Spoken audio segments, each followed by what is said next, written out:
Welcome to our business feature on TVC Breakfast. Today, now, our focus is on the celebration of women in business. WIMB is this year celebrating its 20th anniversary, and in recognition of this milestone, it has a series of events planned, and it's looking at activities culminating its 20th annual conference, which is scheduled to hold the 4th of this month, that's today, and then the 5th tomorrow. The theme is Celebrating Legacy, which speaks to the labor and sacrifices and also feats achieved by Nigerians, especially Nigerian women who continue to trail a blaze ahead and also set the pace for economic agenda and growth of the economy. We have the short piece here, which will play, and then joining me right after that, I would have the Executive Director of WIMB.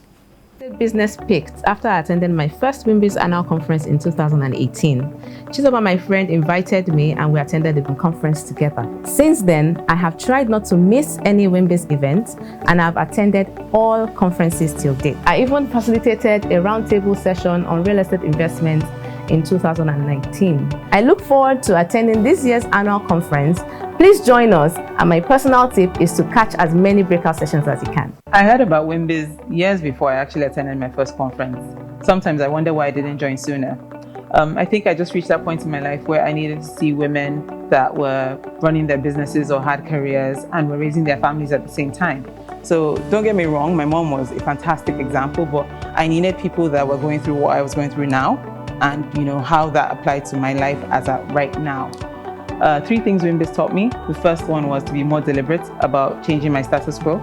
It's something I think women should be more intentional with, how they approach WIMB so they can get the best out of it. The second thing was it allowed me to increase my network and my access, the access it gave me. My husband always tells me that sometimes you have to pay for access, and that's what WIMB did for me, increased my access. The third thing was giving me the best mentor. I applied for the mentorship program and I asked for somebody that had a high pressure job and was raising a family, and WIMB delivered. If you haven't registered to attend the WIMB conference, either virtually or physically, I encourage you to do so. And joining me virtually now to discuss this and much more, I have Hassantu Adegbite, the Executive Director of WIMB, joining me virtually. Thank you very much for joining us on the Breakfast Show this morning. It's good to have you, and a happy celebration. Same to you. Thank you so much, and happy Independence Day. We're still in the season. Most definitely. Now, it's been quite an impactful session, 20 years.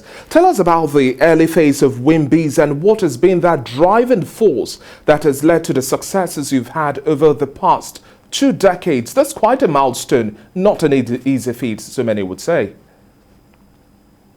Definitely so. So, Women in Management, Business and Public Service, WIMB, started in 2002 by 13 individuals. In fact, they are our founding trustees. Ironically, it was the idea of the only man on the board of trustees currently, Mr. Chichi Okonjo. He had seen the kinds of challenges his wife was going through in her own leadership journey.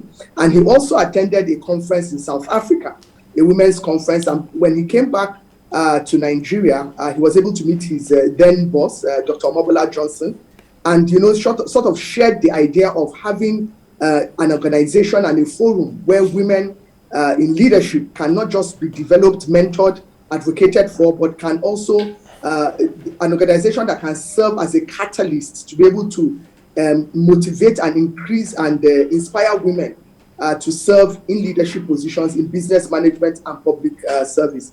And so that was how they called the 2 other trustees, Mrs. Maureen Desalu and Mrs. Yewande Zacchaeus, sat in the kitchen of Mrs. Desalu, wrote down the names of like minds, called all of them, and those that had agreed, 13 currently now, are the ones that started the organization and have grown it to what it is today with the help of all the women they raised after them. You have such impactful stories to tell. You've looked at the lives of pacesetters, and also having all of these come as an embodiment to also set a new target, a new pace for women. Let's now do a little bit of assessment over the course of the 20 years. What have been the most impactful achievements that you've recorded so far? And then tell us a little bit about the challenges to also meet in such episodes of success. Well, I would mention that WIMB has programs that fall under 4 pillars. We have programs that inspire, programs that empower, programs that advocate for women, and programs that actually connect and network women.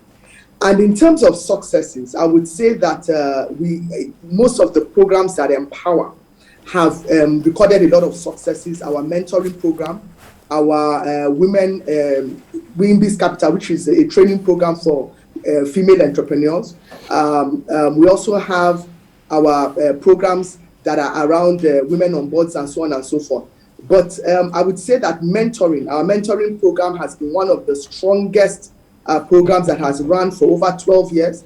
A lot of women have been raised in terms of when you look at the percentage of women that have gone through the mentoring program, at least over 70% of them, and we're talking about a few thousands of women, over 70% of them have been able to significantly grow either their business or their professional careers.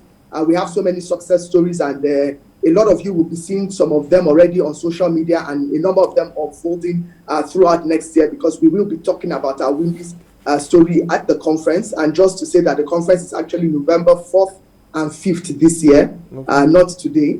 And then we would also, I would also want to highlight the fact that on our Women on Boards program, again, our founders had been advocating in decision-making positions on boards. And the progress was very slow because a lot of questions were around where are the women? And WIMB took that as a challenge, partnered with some institutions, set up the Women on Boards Institute, set up the Women on Boards mentoring program, set up the Women on Boards database.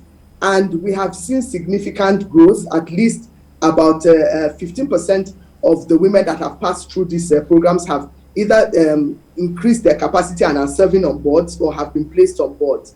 I would also say one of our successes in the area of advocacy has also been with the policy that was set up by the Central Bank of Nigeria in about, I think, 2012, thereabout, when the then governor of the central bank, His Royal Highness Sanusi Lamido Sanusi, came as a speaker to speak on women on boards. And during his research, he realized the low representation of women on boards, and was able to put a sort of policy with the bankers associations and to ask that at least 30% of women in the financial institutions, especially the banking industry, should be, that's the board, should be made up of women. And we can all see what is happening in the banking sector.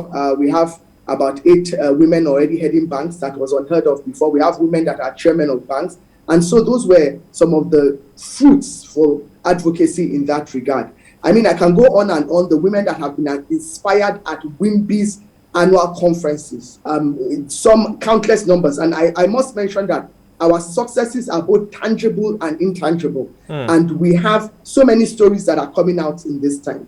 And now we are counting down to November the 4th and 5th. I think I'm already so excited about the event and the anticipation, already counting down to less than 24 hours. But now, looking at how much that is yet to be achieved, we have this conference for this year, the 20th conference. Now, what makes this conference so special? And you have the tag phrase, celebrating legacy. Why the choice of this theme? Well, as you asked earlier, you know, there are successes, there are challenges, there may have been failures.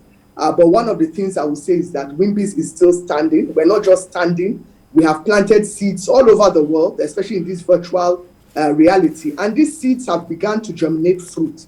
Now, many people will say, oh, you celebrate legacy at the end of your year, maybe your years, maybe when you are 70 or 80. But I think it's important for us to begin to celebrate the success that has already held and begin to acknowledge that, yes, there may have been failures, but it didn't ground us. And we are also looking at the kinds of women within the network and outside the network that have achieved so much. We just want to say in this season that a lot of things are negative, not just in our nation, but around the world. We want to point out the fact that some things have worked excellently well. Some industries, some people have done so well. Some organizations have done so well, and WIMB in itself has done well. So we want to stop, pause, and begin to look at the things we have done and celebrate our own legacy, celebrate our founders, celebrate all our partners, celebrate our members, celebrate all our sponsors, celebrate all our media partners like TVC. So we just want to celebrate our legacy. And just like you had asked earlier, what are some of those challenges?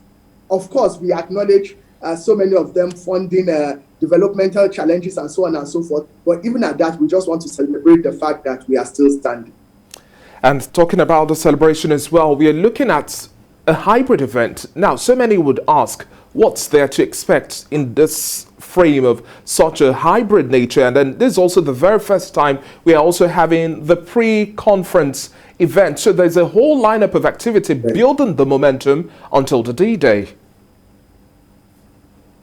Very true, very true. Well, so in terms of expectations, let me even start with the pre-conference events quickly. We have our Big Sister program. It's going to hold in about 6 locations over a 3-day period. It's holding in Bonny, in Port Harcourt, Abuja, in Ibadan, in Lagos, and in Uyo. And the Big Sister program is just a program whereby members of WIMB give back as mentors. We give back to girls in public secondary schools. We do mentor them for a full day, have a sort of seminar with them, and we inject in them the belief that these women that they're seeing were women like them in schools and they can make it. We also have our Legends Ball. Our Legends Ball is focused on celebrating the lives of women that have exceeded expectations in various sectors, be it education, medicine, the theater arts, so many of the various categories, about 13 of them, in sports and so on and so forth. Women that have been pace setters, that have paved the way for others that have come behind them. So we're going to be awarding them on that day. And we're also going to be launching our endowment fund on that day. So it's going to be a night of glitz and glamour, but it's also going to be a night of impact in some ways. Then we have our golf, yes, a golf tournament. And again, we want to ensure that the men in our sort of various sectors are part of the celebration. And we know that in golf, a lot of them will be there. So we'll be having a golf tournament at the Ikoyi Golf Club. We also have our arts and fashion exhibition. And again, the whole essence of it is to ensure that even women that are in this space are recognized and celebrated, and are also, especially those that are upcoming, not necessarily those that have been in it for so long. Exactly. All those unheard and unsung heroes in that space. Exactly. And then we have our masterclass, our networking breakfast, before we go into the actual conference itself, 4th and 5th of November. And it is important to mention that this year we have some powerful keynote speakers, our conference chairpersons. We have about 2 of them. We have about 3 keynote speakers and a variety of speakers and plenary sessions. Well, you've already made mention of the fact that it's not only for women, but let's wrap up our conversation in less than a minute now. The target audience for the day, you've also said you're looking at empowering and also having stories of young women who are just starting up as well. But the bigger question is, how do we register? Oh, very important. On all our social media platforms, WIMBs, but also on our conference website, WIMB's annualconference.com. You can also go to wimbs.org. There's a link there to take you to the conference platform. So I would say that if you check all our social media platforms, LinkedIn, we have our Instagram, we also have our Facebook, and then our website. We can definitely register there.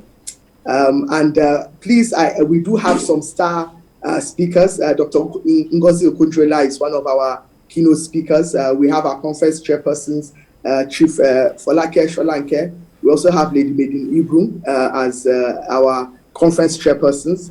And we do have Mr. Atedo Peterside. And we are talking on plenaries like Built to Last. And we have people like Juliet Gillard as one of our speakers, the former Prime Minister of in fact, we have speakers from all over the world. I don't want to let all the cats out of the bag, but we're looking at, a former Prime Minister of Australia, group CEOs, and so on. And it's so a packed. It's definitely all sectors it's definitely a whole lot to look forward to. Definitely. Thank you very much for your time on the Breakfast Show this morning, Hassatu Adigbite, the Executive Director of WIMB. It's been a pleasure speaking with you and wish you the very best as you celebrate this milestone. Congratulations ahead. Thank you, TVC, and I trust we will see you at the WIMB's 20th Annual Conference too. Enjoy the rest of your week. You too.